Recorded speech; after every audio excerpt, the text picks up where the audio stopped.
Factors influencing the span of supervision. Competence of supervisor and subordinate. Degree of interaction between supervisor and subordinate.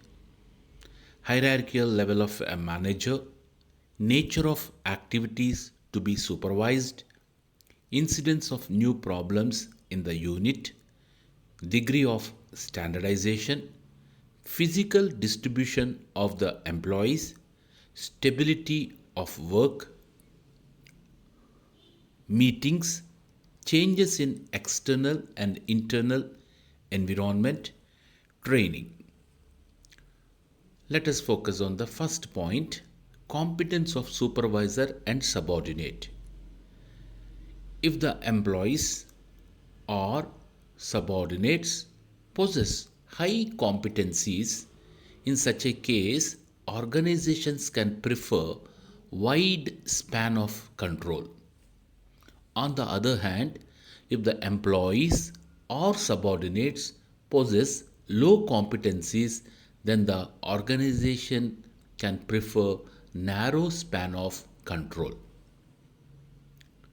Degree of interaction between supervisor and subordinate. Depending upon the degree of interaction between supervisor and subordinate, the organization decides wide span of control and narrow span of control. If the subordinates and superiors require minimal interaction, then the organization prefers wide span of control. If the subordinates and superiors require more and frequent interaction, then the organization can prefer narrow span of control. Hierarchical level of a manager. Span for lower level managers is wider as they have to deal with similar activities, whereas span for top level managers is not wide as they have to deal with various activities.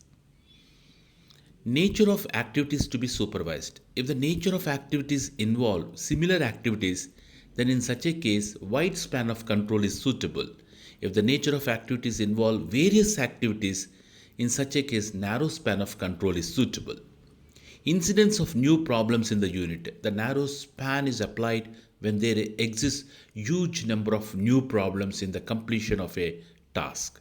The wide span is applied when there exists fewer number of or new problems in the completion of a task.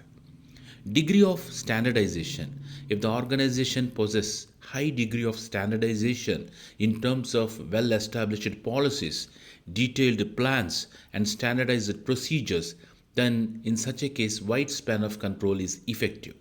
On the other hand, lack of degree of standardization in an organization becomes complex and requires improvements, then in such a case, narrow span is preferred. Physical distribution of the employees. The organization prefers wide span of control if the employees or subordinates are working in the same location. On the contrary, the organization prefers narrow span of control if the employees or subordinates are working in different or various locations. Stability or complexity of work. The wide span of control is suitable when the nature of the task is simple and stable. The narrow span of control is suitable when the nature of task is complex and unstable. Meetings. Narrow span of control generally have ineffective meetings, whereas wide span of control have effective meetings.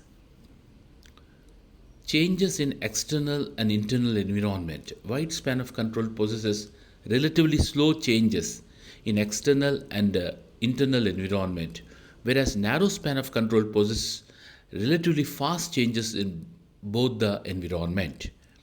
Training. Under wide span of management, subordinates are well trained to carry out their tasks, whereas in narrow span of management, little or no training is provided to the subordinates. Thank you.